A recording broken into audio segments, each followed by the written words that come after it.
Kamusta mga ka-55 star, nagbabalik ang inyong kusinero. Para maging cameraman ng shota ko.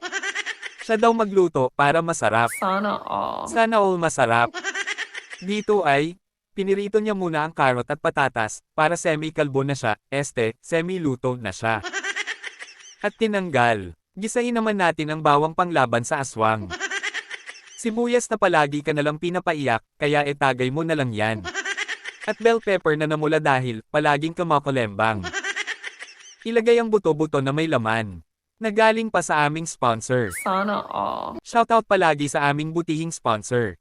Ate Katya at Kuya Kiddy Wax. Thank you very much. Gisahin lang natin ang buto-buto na may laman. Para mag-evaporada ang tubig na galing sa mga karne. At tanggal lang sa narin. Halo-haloin mo lang, para mainitan lahat. Sana all. Hindi yung ikaw lang ang nag-iinit. Sana all, palaging nag-iinit, sa taglamig. Oh, wait, ayusin natin ang ating mga iniisip. Bawal ako sa munggo. Nilagyan na pala yan ng tubig at pakuluin, isunod ang kwadradong baboy, at ilagay na rin ang kaldereta sauces. Marami yan sa palengke. Ganyan na lang bilhin nyo, para mas mapadali ang buhay. Sabi nga ni Bernhock, work smart, not hard, and always hard, but always happy family together.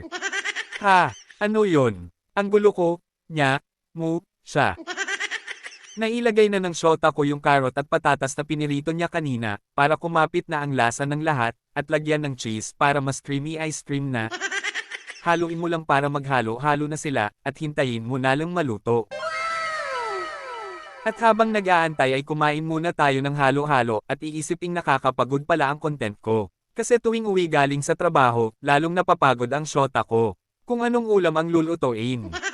Sana all may supportive na shota. Sana all.